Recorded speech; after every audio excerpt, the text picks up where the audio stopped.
Picture the richest man in Jericho. Not the governor, not the merchant princes. A small man who never grew a single crop, never wove a single cloth, never built a single thing.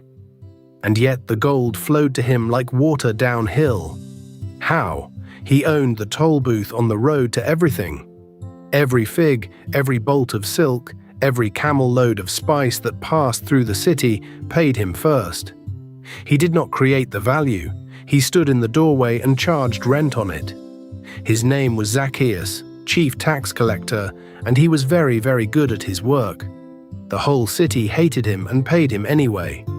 He had built a high-margin empire on a single brutal insight. Control the Chokepoint and you own the river. Today we open the vault on a man who got rich on the system itself and then did something no rich man is ever supposed to do. He gave it back, half to the poor, fourfold to everyone he had cheated. We will study four moves that built his fortune and the fourth that decides whether a fortune is worth keeping. Move 3 is the hardest. Most people who reach it look away. He did not.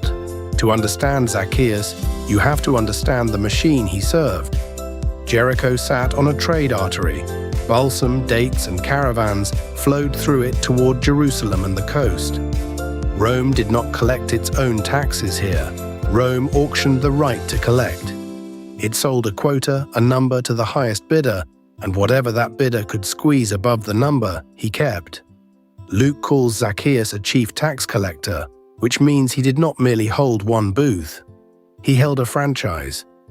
He had collectors working under him, each taking their cut, each answering to him, each making him richer. It was a pyramid of extraction, and he sat at the top. The Romans loved him because he hit the number. His neighbors loathed him because they knew exactly how he made his margin, on their backs, in plain daylight, with the full force of empire behind every demand. He was rich and he was alone. Scripture is careful to tell us he was small in stature, and when the rabbi from Galilee passed through, this wealthy man had to climb a sycamore tree like a boy, because no one in the crowd would let him through.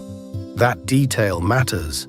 The richest man in town could not buy his way to the front. So how did he get there? 4 moves. This is move number 1. Own the choke point, not the cargo. Zacchaeus understood something that escapes most ambitious people their entire lives. You do not have to make the thing to profit from the thing. You only have to stand where the thing must pass. The road through Jericho was the choke point. Everything funneled through it, and he held the gate. In modern terms, he was not a producer. He was a toll. Think of the businesses that print money today without making a single product. The payment processor that takes a slice of every transaction. The marketplace that owns the buyers and rents access to the sellers. The platform that controls distribution and charges everyone who needs to reach an audience. They own the choke point. They tax the river. It is the highest margin position in all of commerce, because the cost of letting one more caravan through is almost nothing, while the price you can charge is almost everything. Here is my question for you. In your own work, are you building the cargo that crawls down the road, or are you building the gate that the road must pass through? One of those scales infinitely. The other one ages in a warehouse. Zacchaeus knew which was which, and he chose the gate. This is move number 2. Turn your skill into a franchise. A single tax collector earns wages. A chief tax collector earns from an army of tax collectors. Zacchaeus did not stay in the booth. He built a network of booths and took an override on all of them. He converted his own labor into other people's labor, and he banked the spread. This is the leap from worker to owner, and almost no one makes it cleanly.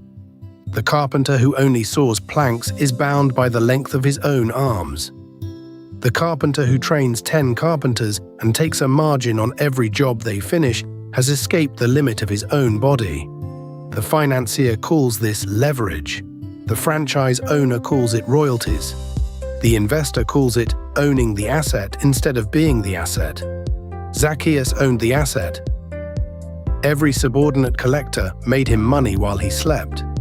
But notice the shadow on this move, because the network amplified the harm as surely as it amplified the income.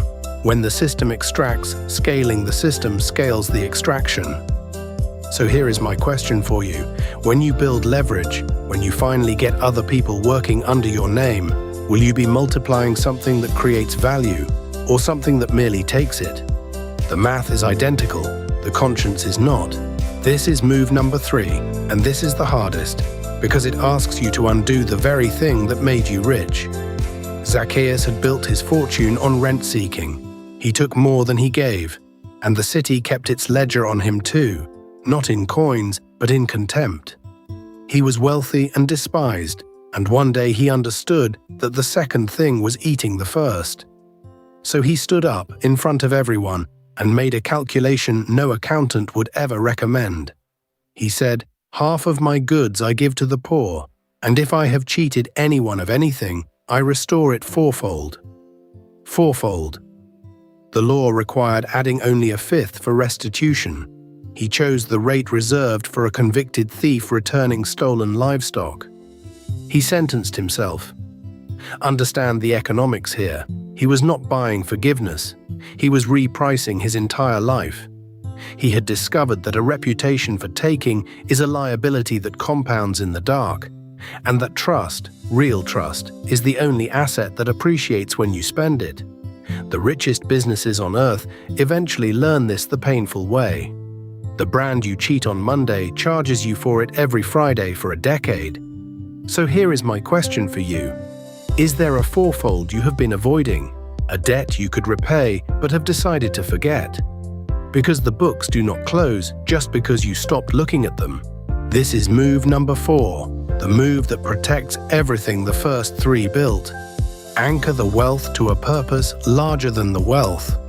When the rabbi came to dinner, the crowd grumbled that he had gone to be the guest of a sinner.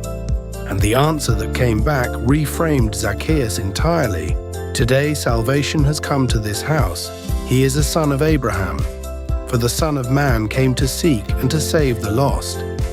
Zacchaeus was not told to abandon commerce. He was told who he truly was. And only then did the money find its proper place, downstream of his identity instead of upstream of it. This is the move that the first 3 cannot make for themselves. Chokepoints, franchises, and even restitution can all still serve a hollow center. But a man who knows his purpose holds his fortune with an open hand, and an open hand is the only hand that cannot be robbed of its peace. The wealthiest people I have studied who stayed whole all did this.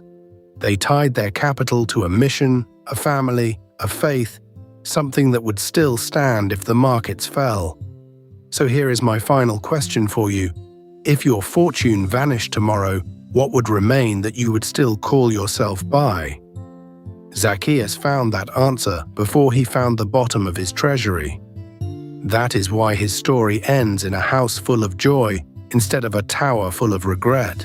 So let us close the ledger on Zacchaeus, chief tax collector of Jericho, the small man who owned the road. Move 1, he owned the choke point instead of the cargo, standing where all the value had to pass. Move 2, he turned his skill into a franchise, banking the spread on an army of collectors. Move 3, the hardest, he repriced his entire life with radical restitution, paying back fourfold and discovering that trust is the only asset that grows when you spend it. And move 4, he anchored the wealth to a purpose larger than the wealth, so the fortune could finally rest in an open hand.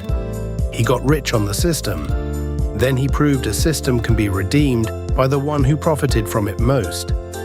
This is the Ancient Founders, where we read the oldest book for the oldest secrets of building things that last. Next, we open the vault on the Shunammite woman, who turned quiet hospitality into a generational asset, and bargained with a prophet over the value of a single room. Tell me in the comments, which of Zacchaeus's 4 moves do you most need this year? And which one frightens you? Subscribe and climb the tree with us.